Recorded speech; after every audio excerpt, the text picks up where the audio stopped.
السلام علیکم ورحمۃ اللہ وبرکاتہ۔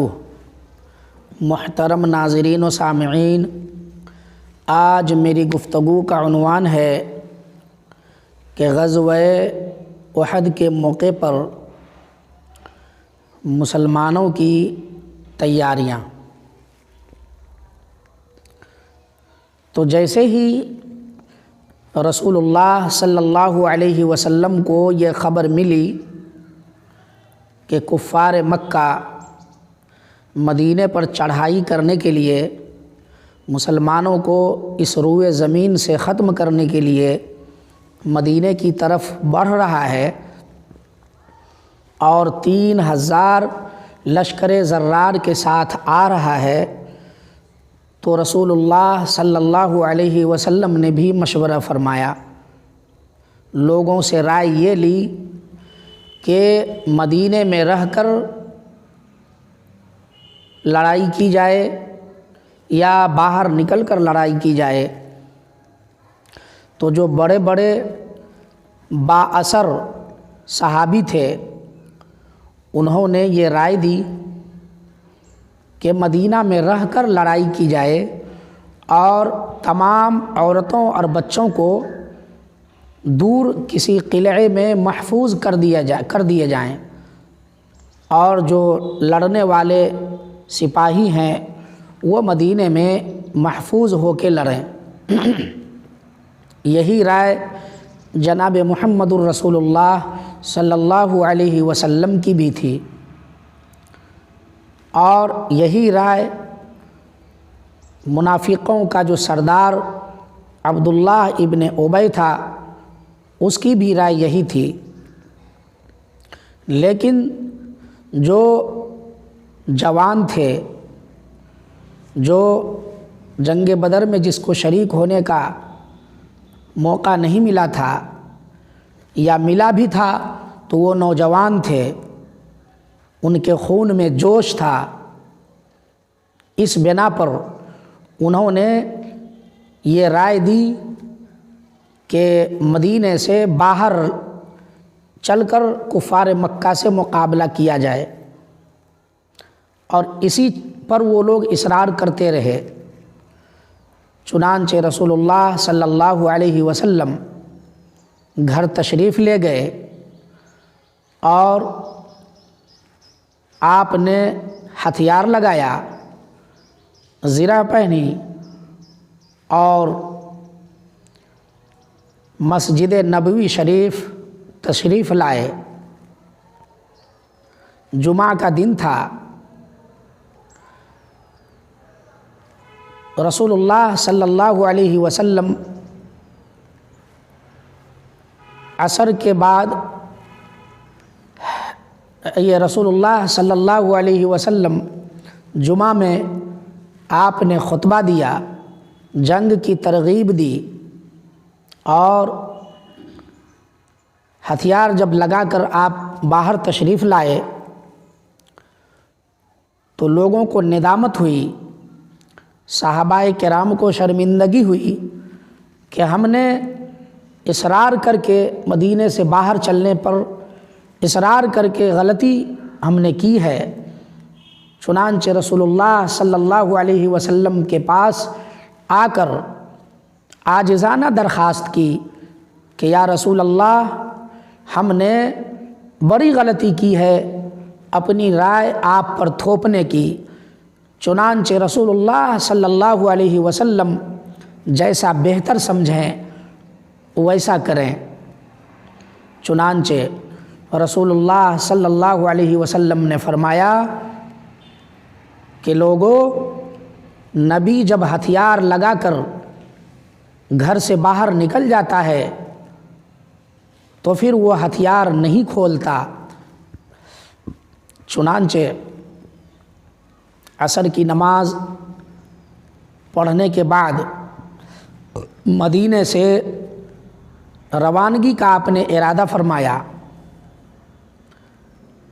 اتنے میں ایک واقعہ پیش آیا، وہ یہ کہ ایک صحابی جو مدینے میں تھے، ان کے سارے لوگ، سارے خاندان کے لوگ مکہ مکرمہ میں موجود تھے۔ ان کو خیال آیا کہ میری اولادیں اور میری بیوی وغیرہ جو مدینے میں موجود ہیں وہ کیسے محفوظ رہے، لہٰذا کفار مکہ سے کچھ ہمدردی حاصل کی جائے۔ چنانچہ ایک خط لکھا اور اس خط کو تہ کر ایک خاتون کو دی اور بڑے ہی پوشیدہ انداز میں، رازدارانہ انداز میں فرمایا کہ اس کو لے جاؤ اور مدینے میں ابو سفیان کو دو۔ اس خط میں مسلمانوں کی پوری تیاری کا جائزہ لکھ کر، پوری تیاری جس طرح سے ہوئی وہ سب کچھ لکھ کر اس خاتون کو دیے، اور وہ خاتون تیزی سے چل دی۔ لیکن رسول اللہ صلی اللہ علیہ وسلم کو بذریعہ وحی خبر مل گئی، چنانچہ حضرت علی اور ایک صحابی کو اور بولے کہ جاؤ، اور وہ خاتون جا رہی ہے، فلاں مقام پہ تم کو ملے گی، وہ ایک خط لے کے جا رہی ہے، اس سے وہ خط چھین کے لاؤ۔ چنانچہ حضرت علی کرم اللہ وجہہ اور وہ صحابی دونوں جھٹ دوڑے اور اس مقام پہ اس کو جا پا لیے، یعنی اس مقام پہ جہاں اللہ کے رسول نے اشارہ کیا تھا وہاں جب پہنچے تو دیکھا کہ ایک خاتون تیزی سے جا رہی ہے۔ چنانچہ حضرت علی پہنچے اور کہا اے اللہ کا دشمن، تمہارے پاس جو خط ہے مجھے دے دو۔ اس عورت نے بولی کہ نہیں، میرے پاس کوئی خط نہیں ہے، وہ انکار کر دی۔ حضرت علی تلاشی لیے، پھر بھی وہ خط نہ ملا۔ تب جا کر حضرت علی نے فرمایا کہ میں تمہارا جامہ تلاشی لوں گا، کپڑے اتروا دوں گا، ورنہ جہاں رکھی ہو خط وہ مجھے دے دو۔ تو وہ صحابی جو حضرت علی کے ساتھ میں تھے انہوں نے کہا کہ نہیں، اس بیچاری کے پاس میں وہ خط نہیں ہوگا، اتنے تلاش کے باوجود بھی کہاں مل رہا ہے وہ خط؟ تو حضرت علی نے کہا کیا آپ کو معلوم نہیں کہ یہ خبر کسی عام انسان کی نہیں بلکہ رسول اللہ صلی اللہ علیہ وسلم کی دی ہوئی خبر ہے؟ یہ غلط کیسے ہو سکتی ہے؟ جب یہ خبر عورت نے سنی کہ ہماری جامہ تلاشی ہوگی، فوراً بال کو کھولی اور اس بال کے جوڑے میں، وہ چوٹی میں اس خط کو چھپا کے رکھی ہوئی تھی وہ نکال کر دے دی۔ پھر وہ دونوں صحابی خوشی خوشی دربار رسالت میں حاضر ہوئے، لیکن کسی کی جرت نہیں ہوئی کہ اس خط کو کھول کے دیکھیں۔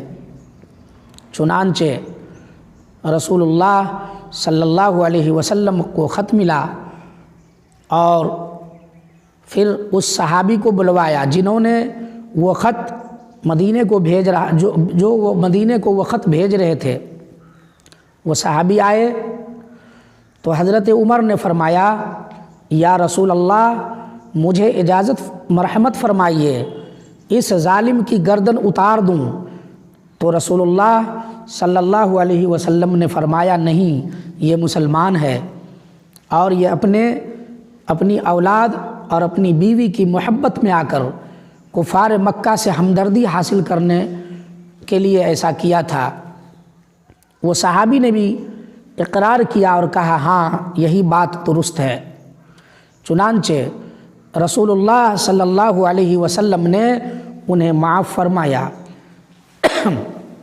پھر 1000 لشکر زرار کے ساتھ رسول اللہ صلی اللہ علیہ وسلم مدینہ سے چل دیے اور احد پہاڑ کے قریب پہنچے تو آپ کو پتہ چلا کہ کفار مکہ بھی احد پہاڑ کے پیچھے اپنا خیمہ زن ہے۔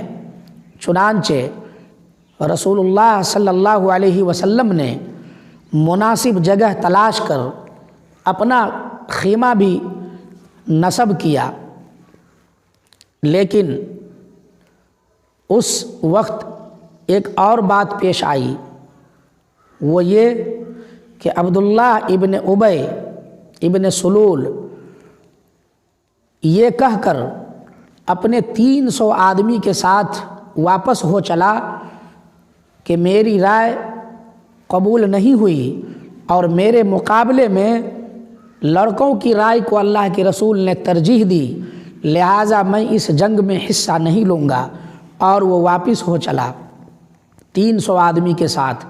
یہ دیکھ کر بنو سلمہ کے اور ایک قبیلہ، 2 قبیلے کے لوگ دل برداشتہ ہو کر ان لوگوں نے بھی چاہا کہ جنگ سے واپس ہو جاؤں، لیکن رسول اللہ صلی اللہ علیہ وسلم نے انہیں سمجھایا، پھر اللہ نے ان کے دل کو مضبوط کیا اور وہ لوگ ٹھہر گئے۔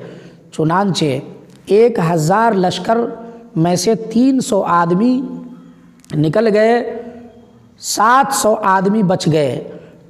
وہ 700 مسلمان سپاہی رسول اللہ صلی اللہ علیہ وسلم کے زیر سایہ احد کے پہاڑ کے نزدیک خیمہ زن ہوئے۔